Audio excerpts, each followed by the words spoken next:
আমরা সবাই একটা জিনিস ছোটবেলা থেকে জেনে আসছি, শিক্ষাই সমাজের মেরুদণ্ড, শিক্ষাই সমাজের অগ্রগতির দূত বা চাবিকাঠি বলতে গেলে। এ বিষয়ে আজকে আমি আপনাদের সামনে ছোট্ট কিছু জিনিস শিক্ষা সম্বন্ধে কিন্তু তুলে ধরতে চাই। উন্নয়ন মানে শিক্ষা, আর শিক্ষা ছাড়া উন্নয়ন অসম্ভব। শিক্ষা যেখানে, উন্নয়ন সেখানে। শিক্ষা মানেই উন্নয়নের চাবিকাঠি। শিক্ষা ছাড়া উন্নয়ন কখনো কল্পনাই করা যায় না। আমি যদি একটু বিস্তরভাবে আলোচনা করতে যাই, তাহলে উন্নয়ন মানে শিক্ষা, আর শিক্ষা ছাড়া উন্নয়ন অসম্ভব। একটু মনোযোগ দিয়ে শুনবেন। আশা করি আজকের এই ছোট্ট একটি ভিডিও বর্তমান বা সমসাময়িক যে পরিস্থিতি আমাদের পশ্চিমবঙ্গ তথা সারা ভারতবর্ষের, তার উপর বেশ করে কিন্তু শিক্ষাকে নিয়ে ছোট্ট একটি ভিডিও। উন্নয়ন মানে শিক্ষা, আর শিক্ষা ছাড়া উন্নয়ন অসম্ভব। উন্নয়ন বলতে আমরা শুধু অবকাঠামো বা প্রযুক্তির অগ্রগতি বুঝি না, বরং সামগ্রিকভাবে একটি দেশের বা সমাজের মানসিক, সামাজিক, অর্থনৈতিক ও নৈতিক অগ্রগতিও বোঝায়। তাই এই প্রতি ক্ষেত্রে শিক্ষার ভূমিকা কিন্তু অপরিহার্য। কেন শিক্ষা উন্নয়নের সত্য? এটা কোশ্চেন আপনার হতে পারে যে শিক্ষা কেন উন্নয়নের সত্য। মানুষ গড়তে শিক্ষা কিন্তু অপরিহার্য। মানুষ গড়ে তোলে শিক্ষা। আমরা শিক্ষক সমাজকে সমাজ গড়ার কারিগর হিসাবে জানি, বা কারিগর হিসাবে এতদিন জেনে এসেছি, বা টিল নাও আমরা কিন্তু জানি। আর সেই শিক্ষক সমাজকে নিয়ে যা হচ্ছে আমাদের পশ্চিমবঙ্গে তো হচ্ছেই, প্যারালালি ইউপিতেও আমরা কিন্তু দেখে আসছি। তার পাশাপাশি দেশের বিভিন্ন প্রান্তে কিন্তু শিক্ষক সমাজ কোনো না কোনোভাবে বঞ্চনার, কোনো না কোনোভাবে লাঞ্ছনার শিকার হচ্ছে। মানুষ গড়ে তোলে শিক্ষা। একজন মানুষ যখন শিক্ষিত হয়, সে তখন যুক্তিবোধ, সচেতনতা, নৈতিকতা ও দক্ষতায় সমৃদ্ধ হয়। এই গুণগুলোই তাকে পরিবার, সমাজ এবং দেশের জন্য গঠনমূলক ভূমিকা রাখতে সক্ষম করে, বা গঠনমূলক ভূমিকা তৈরি করতে তাকে সক্ষম করে তোলে। সামাজিক পরিবর্তনের চালিকা শক্তি, শিক্ষাকে বলা হচ্ছে সামাজিক পরিবর্তনের চালিকা শক্তি। শিক্ষা মানুষকে কুসংস্কার, ভ্রান্ত ধারণা এবং অজ্ঞতার অন্ধকার থেকে আলোর পথে নিয়ে যায়। এভাবেই সমাজের কিন্তু মৌলিক পরিবর্তন ঘটে।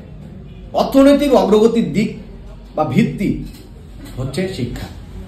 কিভাবে?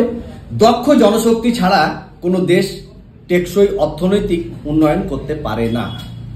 এক কথায়, আপনার যদি দক্ষ গণশক্তি থাকে, বা যেই ব্যক্তি দেশ চালাচ্ছে সেই ব্যক্তি যদি একেবারে দক্ষ থাকে, শিক্ষায় পুরো ভিত তৈরি হয়ে থাকে, তাহলে কিন্তু সেই দেশের উন্নয়নের কখনোই অবনতি হতে পারে না।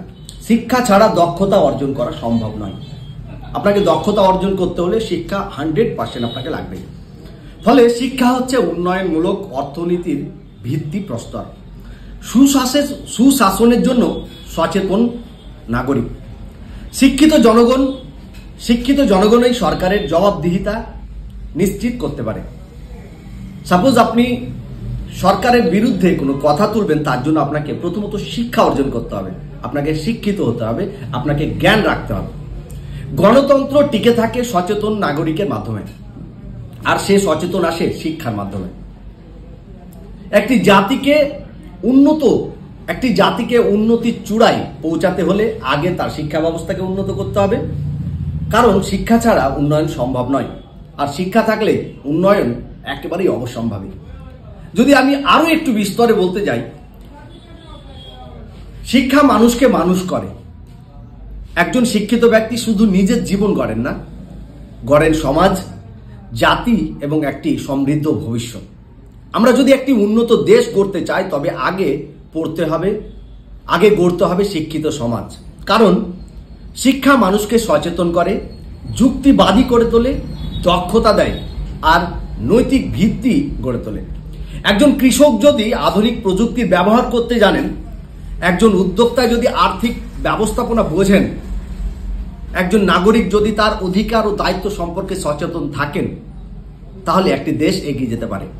তাই উন্নয়ন চাইলে বিনিয়োগ করতে হবে শিক্ষায়, কারণ শিক্ষা ছাড়া উন্নয়ন কল্পনাও করা যায় না।